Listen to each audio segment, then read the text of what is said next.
Marie Guillard, notre future Sainte Marie de l'Incarnation, naît le 28 octobre 1599 à Tours. Dès son enfance, Marie manifeste un caractère hors du commun, une intelligence très vive doublée d'un cœur généreux, le tout emballé dans un dynamisme joyeux. Marie a 7 ans quand elle fait un rêve qui la marque pour la vie. Elle voit le ciel s'ouvrir et Jésus venir à elle avec une question. « Veux-tu être à moi ?» « Oui » répond la fillette.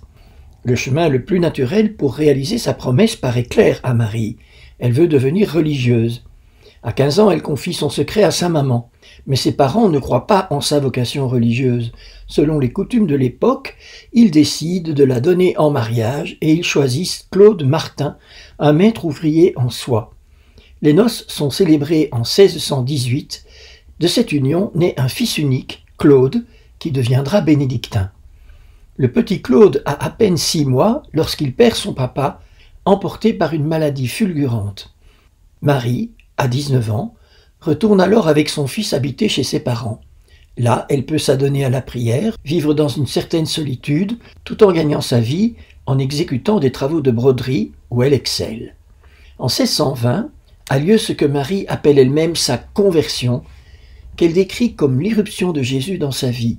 Elle fait cette expérience qu'aujourd'hui on appellerait peut-être une effusion d'esprit, à la suite d'une confession ordinaire au premier religieux qu'elle rencontre. Je dis ordinaire, mais y a-t-il des confessions ordinaires? Elle fait aussi un vœu privé de chasteté et échappe ainsi aux nombreux prétendants qui la sollicitent pour un remariage. En 1621, une autre demande lui est faite. Sa sœur, Claude, l'invite à venir chez elle pour l'aider dans la gestion de l'entreprise de transport qu'elle possède avec son mari Paul Buisson.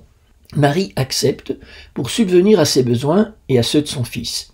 La vie de Marie change du tout au tout. Elle s'occupe de la cuisine, des chambres des employés de l'entreprise qui y sont logés.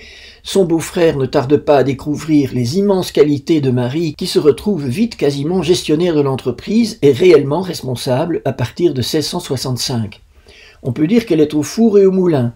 Dans le feu de l'action, Marie n'oublie pas l'éducation de son fils, ni le Seigneur, ni son désir de vie religieuse.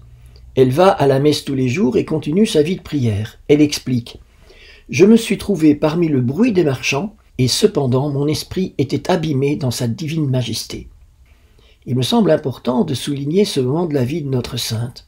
C'est au moment où elle est engagée à fond dans le monde qu'elle reçoit la grâce de l'union à Dieu. Elle est habitée d'un immense désir de Dieu et d'un grand feu d'amour pour lui. En même temps, elle est débordée de travail. On pourrait penser que ce dernier point serait en contradiction avec le premier. Il n'en est rien. Marie vit l'union à Dieu dans sa vie quotidienne de mère de famille, chargée d'un travail extrêmement prenant. Son esprit est abîmé en Dieu malgré le bruit, l'agitation et le travail trépidant. C'est une grande espérance pour nous qui sommes laïcs dans le monde. Nous pouvons demander la grâce, comme Marie, de vivre l'union à Dieu dans notre quotidien, quel qu'il soit. Pierre Goursat, le fondateur de la communauté de l'Emmanuel, aimait beaucoup parler de Marie de l'Incarnation, justement parce qu'elle est un modèle d'union à Dieu dans la vie quotidienne. Il insistait avec force. Il ne sert à rien de prendre notre temps de prière devant Jésus si c'est pour vivre sans lui le reste de la journée. Finalement, Marie entre chez les Ursulines de Tours le 25 janvier 1631. Elle a 31 ans. En entrant au couvent, Marie Guillard prend un nouveau nom, Marie de l'Incarnation. À la fin de l'année 1634, sœur Marie de l'Incarnation fait de nouveau un rêve prémonitoire. Alors qu'elle est dans le couvent des Ursulines de Tours, cloîtrée comme il se doit, le Seigneur lui fait voir en songe un grand pays dont elle ne connaît pas le nom. Sur un chemin montant, étroit et plein d'obstacles, Marie avance en tenant par la main une jeune dame inconnue.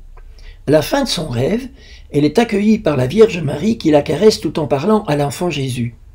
À son réveil, Marie de l'Incarnation porte en son cœur, je cite, « une grande idée pour la conversion du pays qu'elle a vu.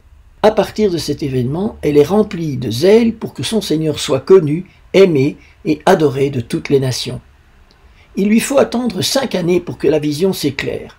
En 1639, le Seigneur lui révèle « Je veux que tu ailles au Canada construire une maison à Jésus et à Marie. » Dieu ne fait jamais les choses à moitié.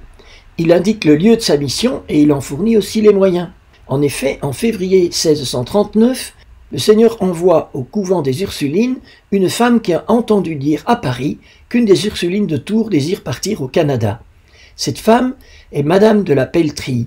Lorsque Marie de l'Incarnation voit Madame de la Pelletrie, c'est le choc. C'est la femme de son rêve, celle à qui elle a donné la main en explorant le pays inconnu. La main de Dieu est donc bien visible.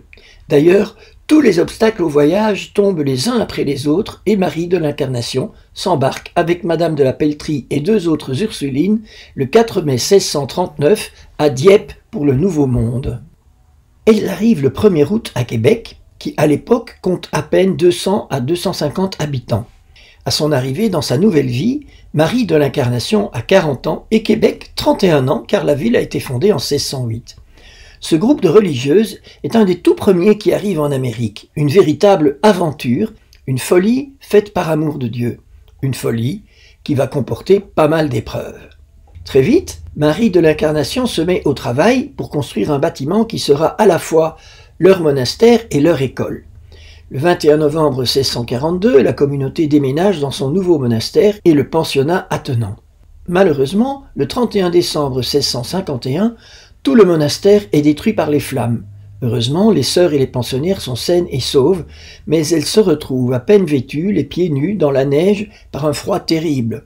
Marie de l'Incarnation contemple l'œuvre de sa vie qui est partie en fumée. Elle ne se laisse pas décourager. Le monastère a brûlé, on le reconstruira. Et elle entame un chant de louange avec ses sœurs Ursulines. Je vous raconte cela comme si c'était la chose la plus naturelle du monde. Il faut une foi vraiment héroïque pour réagir de cette façon. Il faut avoir une confiance totale dans la providence. Par exemple, elle n'interprète pas ce malheur comme un signe de Dieu qui veut lui faire changer de route. Elle est sûre de son appel et donc sûre que si Dieu a permis ce malheur, il ne va pas l'abandonner. C'est la foi héroïque d'une sainte. C'est la foi que nous pouvons avoir, nous aussi, comme baptisés dans les épreuves de notre vie. Dieu ne nous abandonnera jamais. Les épreuves ne manquent pas pour Marie de l'Incarnation. Maladie, humiliation et persécution, même de la part des personnes de bien, longues peines intérieures, croix de toutes sortes, etc. Marie fait face à tout cela en femme d'action, en organisatrice et aussi en mystique. Elle meurt le 30 avril 1672. Malgré qu'elle ait passé toute sa vie au Nouveau Monde entre les murs de sa clôture, cette femme intrépide a été une des fondatrices du Québec, celle que Bossuet appelait la Thérèse de la Nouvelle-France, en référence à Thérèse d'Avila et son œuvre incroyable, figure parmi les plus grandes gloires nationales du Canada où elle est considérée comme la véritable mère de la patrie.